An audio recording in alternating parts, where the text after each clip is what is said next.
ازيكم حبايب قلبي؟ النهارده ريفيو عن القلايه دولونج بتاعتي.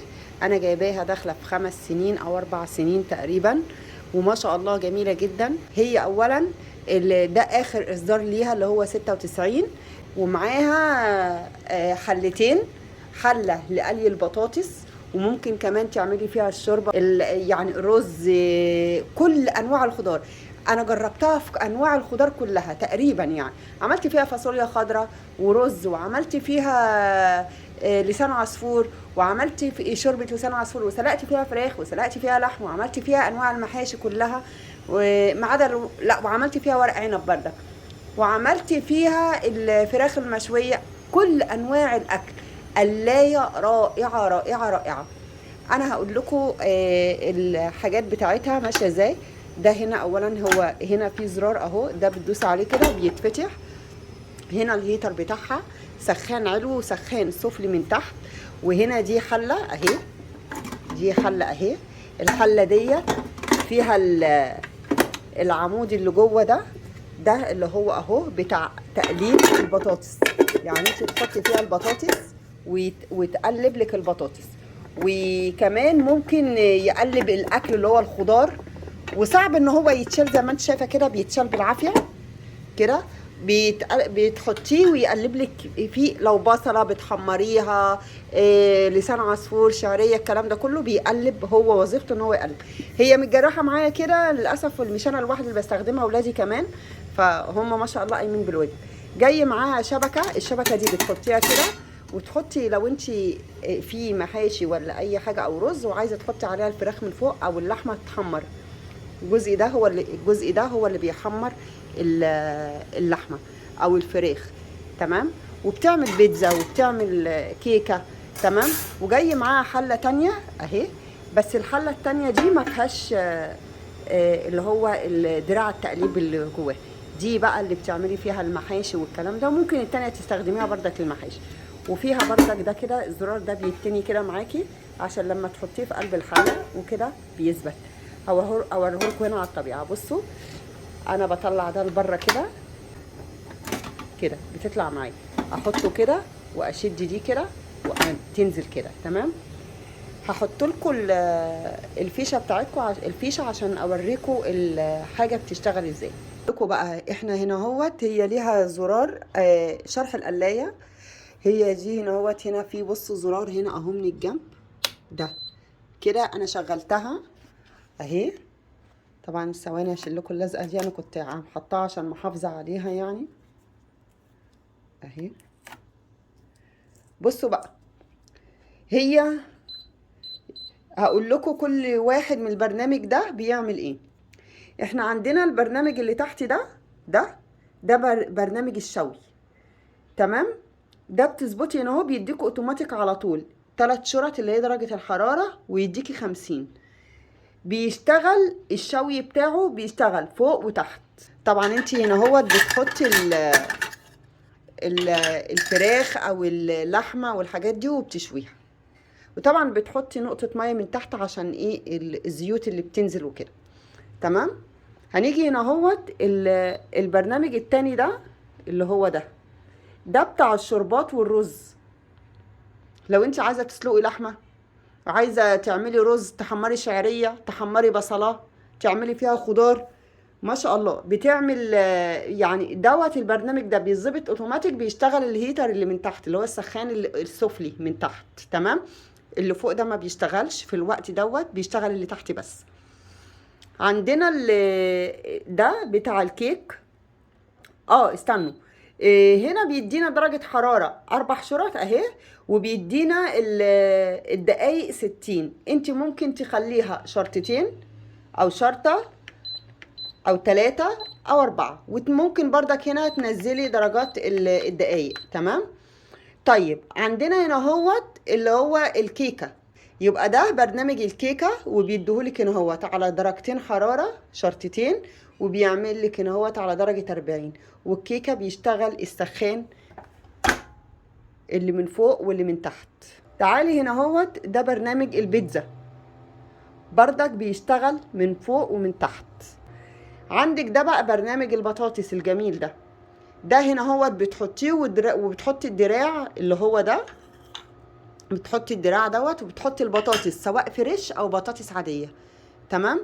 انا استخدمتها الاتنين، استخدمت الفريش وطلعت لي نتيجه حلوه جدا، وهبقى اعملها معاكم في مره واعمل لكم ريفيو عنها. وعملت فيها اللي هي البطاطس اللي هي المجمده، بتاخد وقت اقل من الفريش.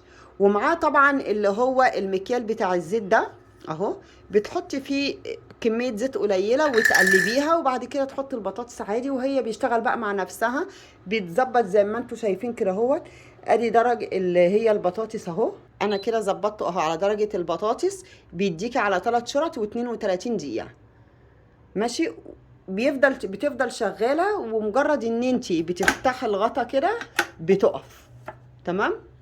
على اساس ان انت لو عايزه تشوفيها، مع انك ممكن تشوفيها من فوق هنا اهو، هنا تبان الزرار ده اللي هو فيه زائد وزجزاج.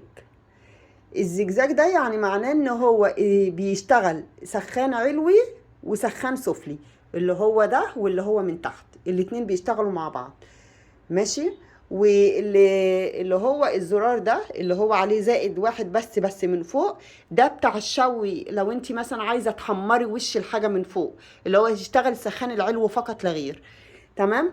عندك بقى ده بيشتغل اللي هو السخان السفلي من تحت، لو انت عايزه تشغليه على ايه، مثلا خضار بردك، عايزه الفراخ او اللحمه او الشوش طاووق والحاجات دي، تشتغل من الجزء اللي هو السخان السفلي بس. وبعد كده لو انت عايزه تشغلي السخان العلوي يشتغل، وبيديكي بردك درجه حراره 1 و40 دقيقه.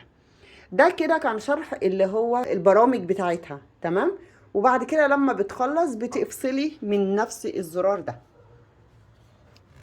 خلاص كده.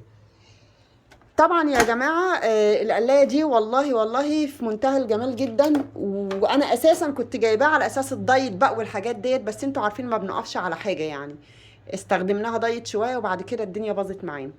فاللي هيشتريها هي جميله جدا، وفعلا بتعمل حاجات كتير جدا جدا جدا تقريبا، يعني بتخليكي مستغنيه عن البوتاجاز. وعلى فكره ما بتستهلكش كهرباء، يعني انا بشغلها ما بتستهلكش كهرباء، انا عندي عداد اللي هو بكارت ما بتستهلكش كهرباء.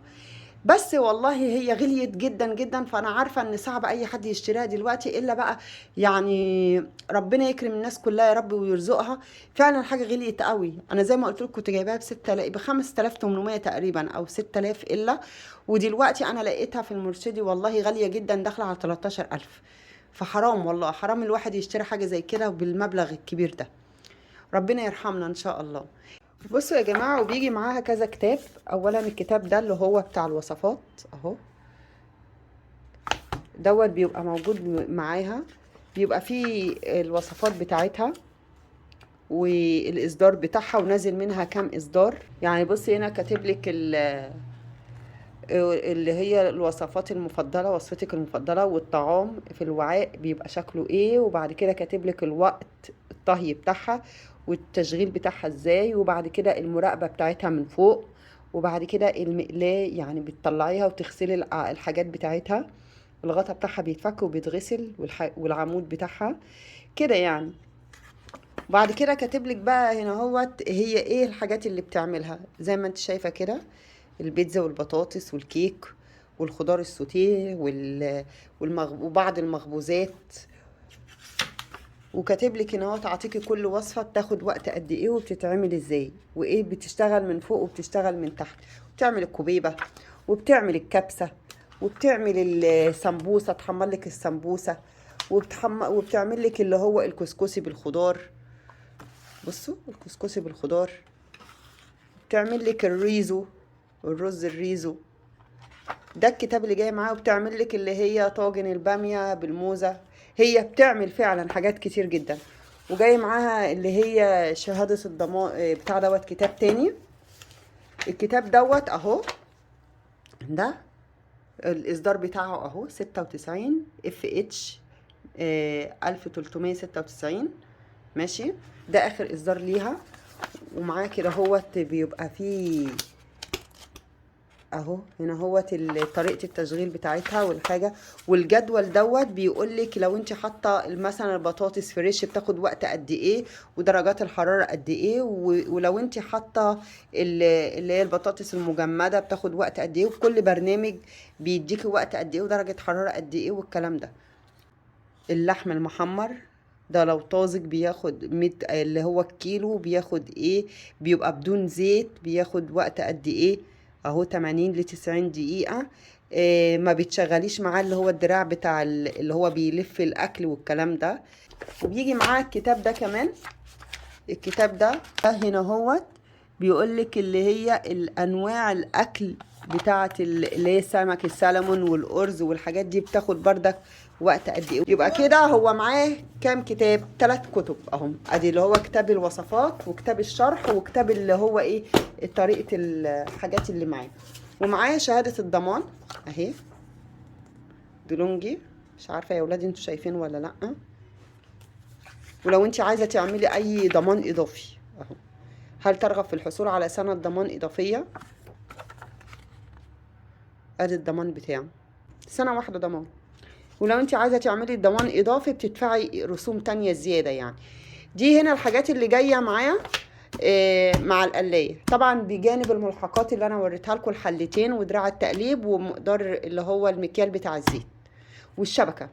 ده كان فيديو ريفيو بسيط جدا عن القلاية دولونجي، واتمنى